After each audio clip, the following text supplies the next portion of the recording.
engaged. Of course, the Red Sox in here for a short one, and then the Astros after that, and everybody getting ready for the National Football League season, including in Buffalo. I mean, we got outposts of Raven, those purple veins running all through Indianapolis we're going to see this week, in Buffalo, and all sorts of parts in the NFL. Rex is running the show up there. He's imported his brother, and Mike Catalana has watched all of this over 3 decades, going back to Polian and Kelly and Marv and all of those guys at 13 WHAM and Fox in Rochester, New York, home of the great Lou Graham, I might add, as well as the Rochester Americans. We welcome Mike Catalana onto the program. You can follow him out on Twitter as well. Never a dull moment in a Rex Ryan camp now, is there, Mike?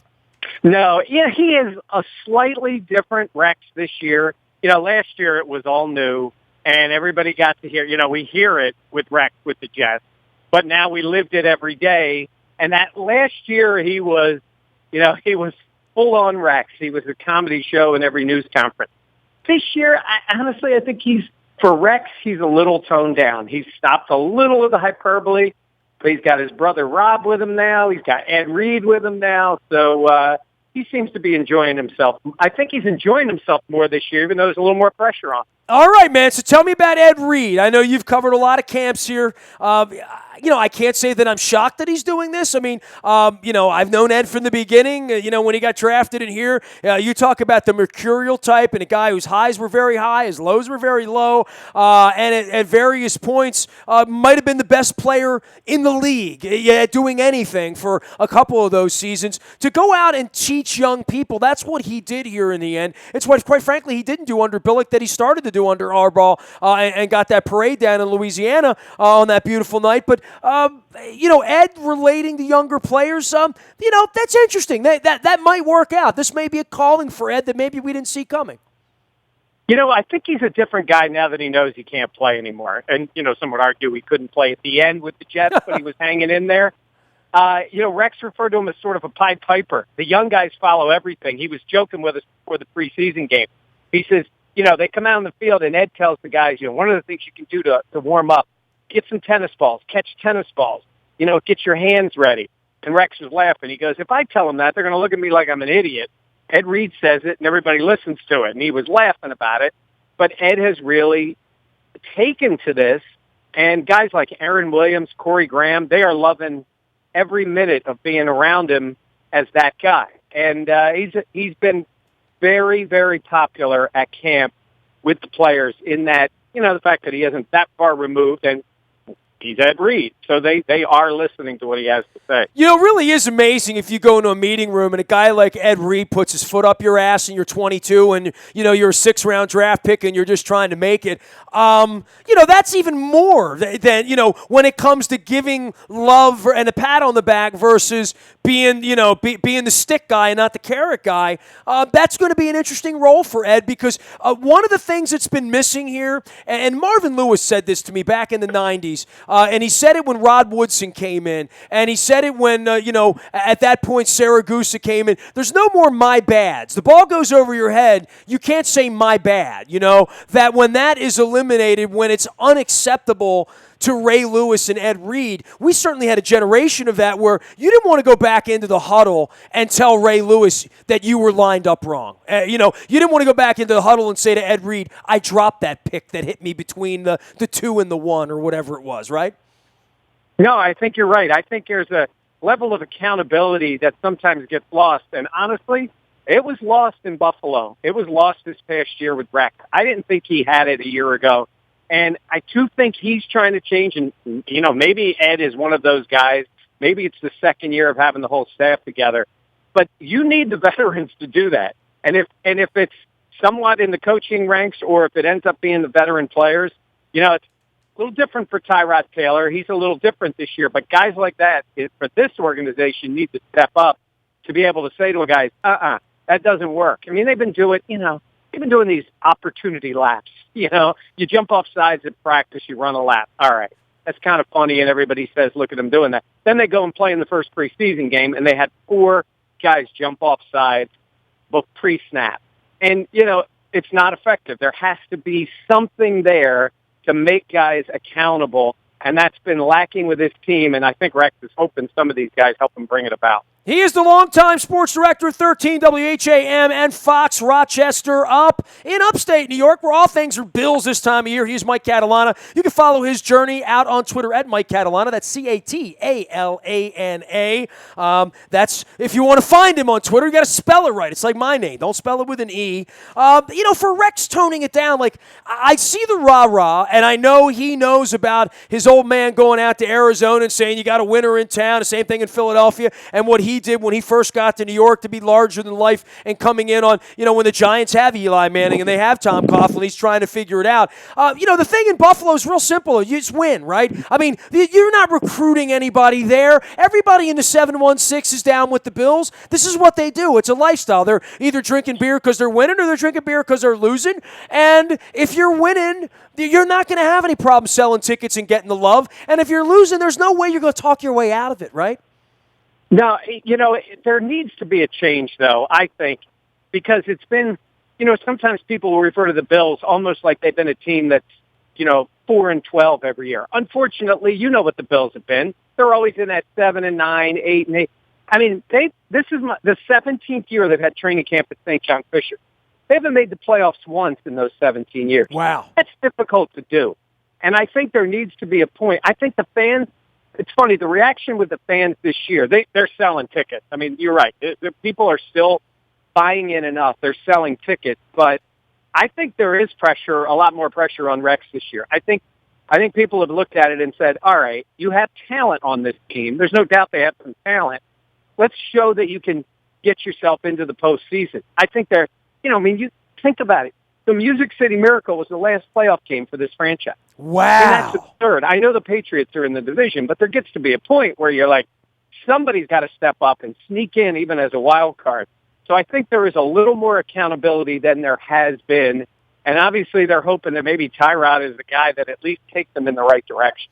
Well, all right, so let's get to Tyrod because, as I said, there's so many sort of purple veins running up, 15 north up into Buffalo from this organization. And Tyrod would be, be very, very interesting. I had Tyrod on in San Francisco. He went to a Pro Bowl. He had a little taste of that. Now the money comes. They married Tyrod Taylor over the weekend. I think a lot of Raven fans, maybe even Virginia Tech fans, would be shocked that Tyrod has stepped up to do this, but he's done it all on his own after a year and a half. And clearly being around Flacco, being around someone who did it successfully, had some incredible benefits for him.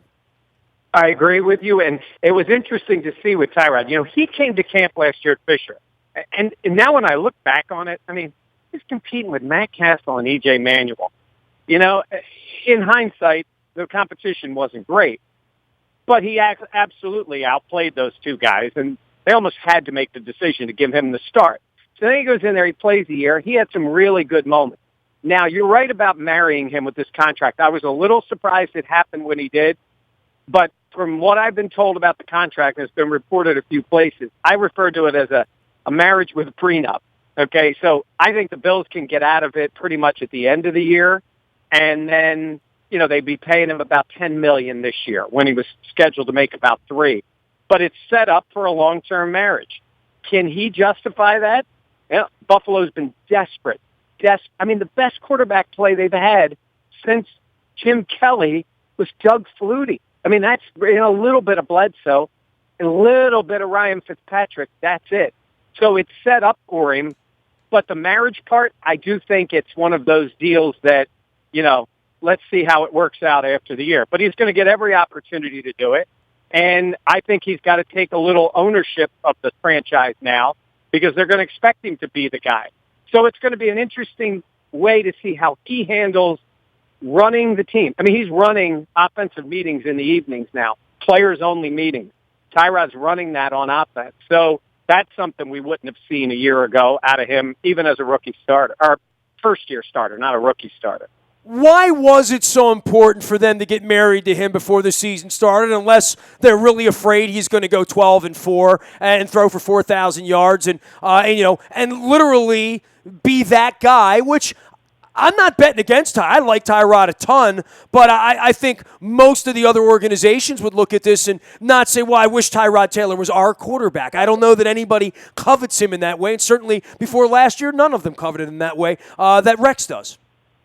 Yeah, I don't know why it was so important to him. I think they maybe looked at it and said, $3 million when it's a guy who has already gotten the job, is your starter, is a pretty low number for a starting quarterback in the NFL.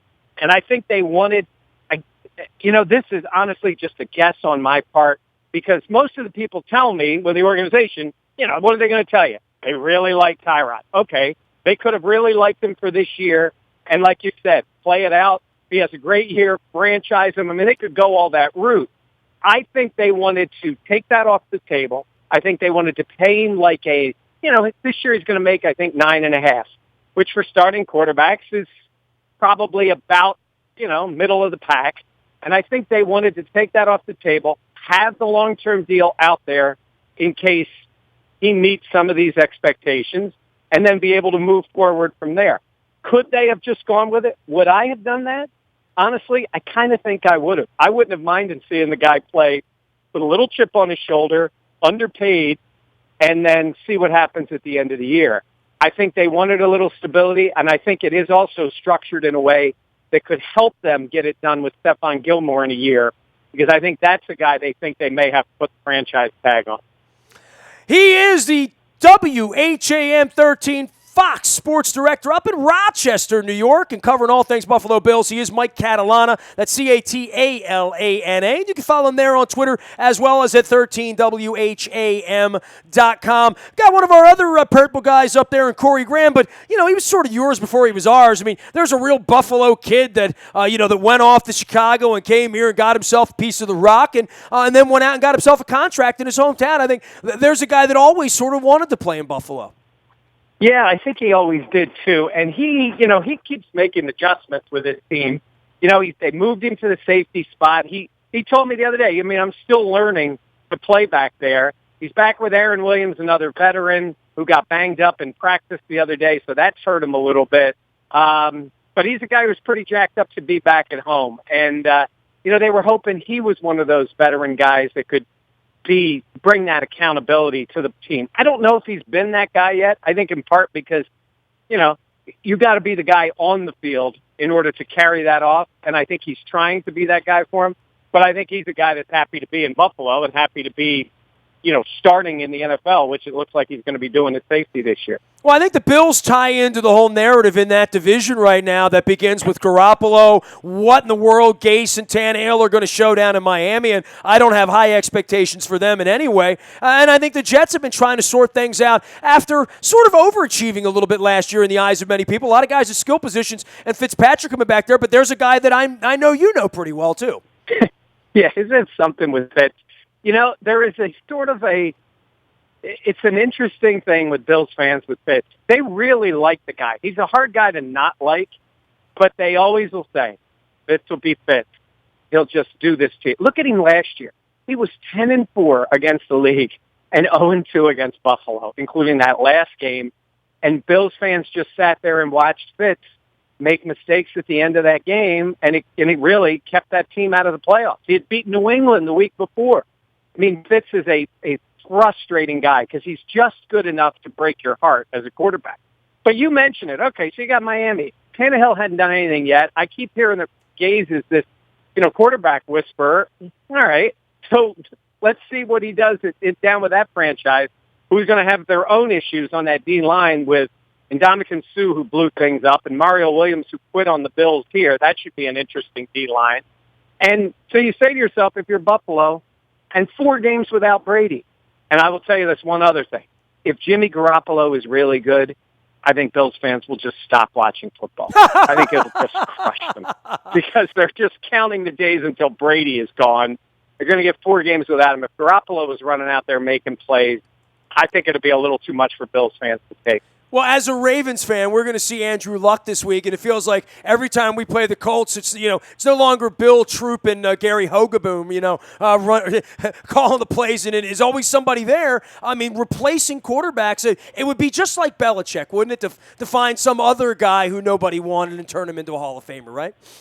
Yeah, well, I mean, look at, how he found Brady. I mean, he found Brady by, let's be honest, by accident. I don't care how much they say now that they like him. They drafted him as their second I'll pick take that guy in the from sixth Michigan. round, He's a and here he project. is, the greatest of all time.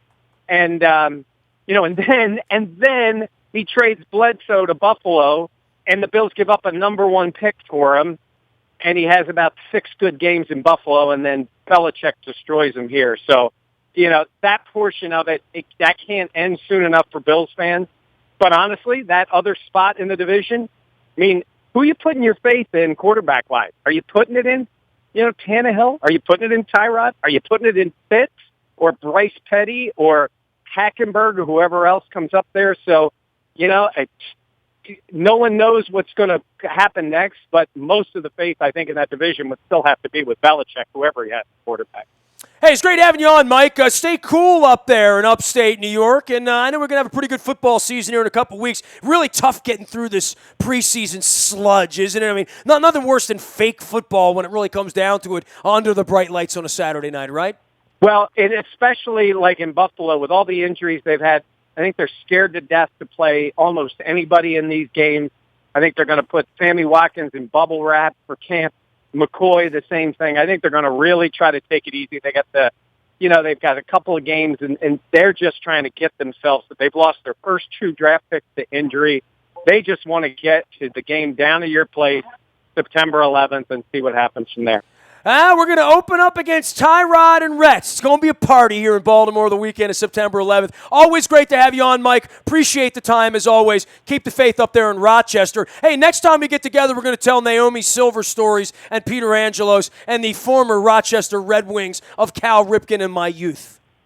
Oh, that'd be a lot of fun, especially the days when the Orioles used to come in for their one-day play against the minor league team, and boy, did they love doing that. Oh, it was the worst day of their year. I'm sure everyone in the Rochester media got the dour version of Scott Erickson and Albert Bell. Yeah, and Joey Bell, right? That was a lot of fun. Hey, man, I appreciate the time, Mike. Be well. Anytime. You got it. Mike Catalana from Rochester, New York, hometown of Lou Graham. You can follow his journey out on Twitter at Mike Catalana. That's Catalana at 13 WHAM. You can find me out in WNST.net anywhere the internet is served in the Bahia Toyota Audio Vault 24 hours a day. We come in crystal clear. It's sort of like a podcast, but you can download it, listen when you want, where you want, how you want, including downloading that TuneIn radio app and listening live from anywhere in the world. It's all brought to you by BahiaToyota.com. We're appreciative for their efforts. Also, the morning newspaper, 7 a.m., and it's your email inbox each and every morning. It is powered up by Planet Fitness. You got standings, stories, blogs. I'm going to be writing more in football season. I'm committed to that, to having some fun here and getting back on the horse now that my wife is doing better. And we got some travels coming up to meet the guy who saved her life over in Germany. You'll be seeing more of that out in our social media as well. Morning newspaper is brought to you by Planet Fitness and PlanetFitness.com. Still $10 a month to get in the best shape of your life. Any breaking news happens first on the WNST text service, and you know that is brought to you by our friends at Coons Ford of Security Boulevard. You'll get it first. Dennis will be here on Thursday driving you home as part of the SSV on WNST. You can follow them on Twitter as well. Orioles at home all week, Red Sox and Astros, and of course this weekend, the Ravens flying out to Indianapolis. I'll be with Edward Vedder on the north side of Chicago on Saturday night doing that. Luke will be covering the game. I'll be tweeting stuff. I'm hoping for the best. It's the preseason. It's fake football. I don't know how to make it more exciting. But we do have real baseball around here, and you can follow me, nasty at WNST.net. Email, in-mail, love mail, hate mail. I've seen it all, as well as that on Twitter, Facebook, LinkedIn, Snapchat, Instagram, and anywhere the internet is served. We are WNST.net, AM 1570 and WNST Towson, Baltimore, and we never stop talking Baltimore sports.